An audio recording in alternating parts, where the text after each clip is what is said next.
Are you thinking about going keto? Or maybe you've tried and are struggling? Well, you're in the right place. Today, we're going to build the ultimate strategic guide to keto supplements. And this isn't just some boring list. It's a simple, effective toolkit designed to help you feel amazing right from day one. Does this sound familiar? Yeah, Lauren Kennedy West's experience here is, well, it's pretty much the standard story. So many people jump into keto full of excitement and then bam! They get hit by this wall of fatigue, headaches, and brain fog. It's so frustrating, and honestly, it's probably the #1 reason people quit before they even really get going. So, that's the big question we're tackling in this explainer. Why does this happen? Why do so many people feel so awful? I'll tell you right now, it has nothing to do with a lack of willpower. It's actually a biological puzzle. And don't worry, we're about to solve it together. Here's our game plan.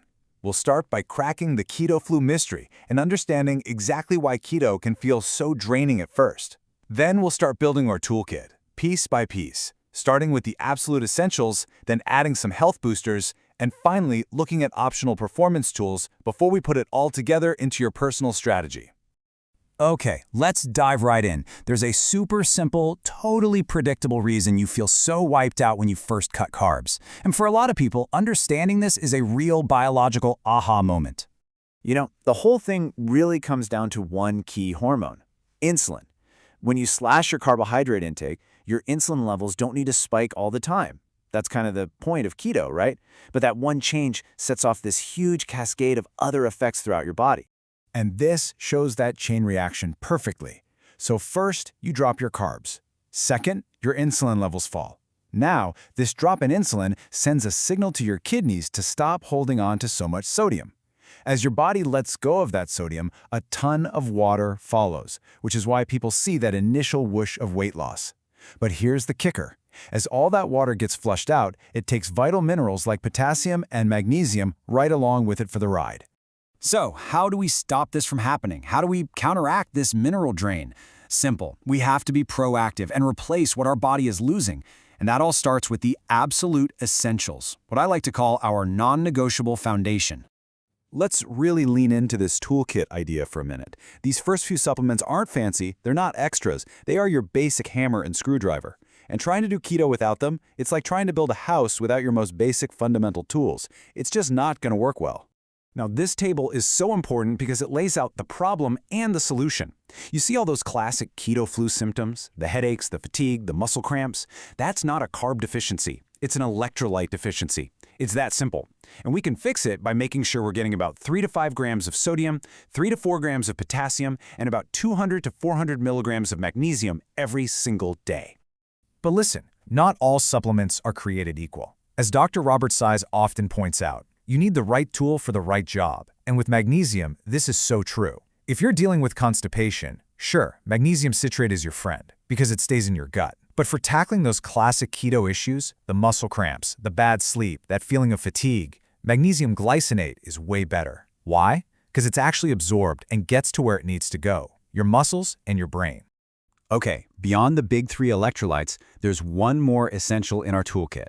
Look, when you cut out entire food groups like most fruits and starchy veggies, you're running the risk of creating some nutritional gaps. A simple, basic multivitamin is just a smart insurance policy. It's a safety net to make sure nothing important falls through the cracks. And hey, this isn't just a guess. Study after study shows that people on ketogenic diets can end up low on key nutrients like B vitamins, vitamin C, vitamin D, and minerals like selenium and zinc. It's just a predictable result of how the diet is structured. And that's exactly why a good multivitamin belongs in our essential toolkit. All right, our foundation is rock solid. Now it's time to upgrade from the basic hand tools to the power tools. Now, these aren't strictly mandatory to avoid feeling terrible, but they are highly recommended if you're serious about long-term health and making keto as effective as possible. So, if electrolytes are your hammer, think of these next supplements as your cordless drill. Yeah, they just make the whole job easier. They help prevent long-term problems, and they just lead to a much better, much more sustainable outcome. So what are our 3 key power tools? We've got omega-3s to help manage inflammation, alkali salts for long-term bone and kidney health, and fiber to keep your gut happy. Each one of these targets a really common long-term challenge on the keto diet. You know, since keto is a high-fat diet, the type of fat you eat becomes incredibly important. Omega-3 fatty acids are amazing anti-inflammatories. They help balance out all the inflammatory omega-6 fats that are so common in our food supply today. They are absolutely crucial for your heart and your brain. Okay, this one is super important, but a lot of people miss it. Being in ketosis for a long time creates a very mild acid load on the body. To balance this out, your body might start pulling minerals from your bones. Not good. This is where alkali salts like potassium citrate are a game changer. They act like a buffer, neutralizing that acid to protect your kidneys and your bones for the long haul. And let's not forget our third power tool, fiber and prebiotics. Since keto takes a lot of high-fiber foods off the table, adding a supplement can be really helpful for keeping your gut bacteria happy and everything running smoothly. All right, time for the last category in our toolkit, the specialized gadgets. Now, let me be clear. These are for fine-tuning your performance. They are absolutely not necessary for just general health and well-being on keto. So think of these like the laser levels and high-tech gear in your toolkit. Not everyone needs them to build a solid house, right? But for very specific, high-performance goals, they can give you a real, measurable edge. This slide clears up something people get confused about all the time. MCT oil and exogenous ketones are two totally different things. MCT oil is a special type of fat that encourages your own liver to produce more ketones. But exogenous ketones, or BHB salts, are different. You are literally just drinking pre-made ketones. It gives your body a direct fuel source without your body having to do any of the work. And for all you athletes out there, two other gadgets might be worth a look. Creatine monohydrate is famous for boosting that explosive, high-intensity power that can sometimes feel a bit flat when you're adapting to keto.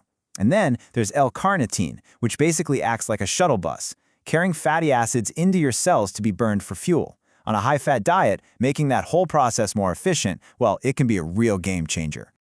So there we have it. We've covered the why, the what, and the how.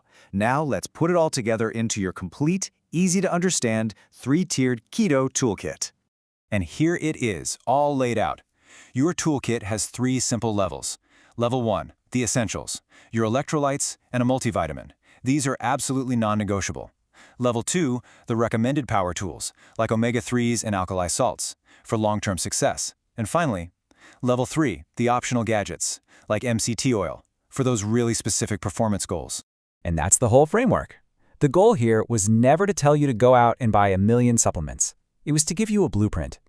So the real question is for you to answer. Now that you have this framework, what does your personal keto toolkit need to look like?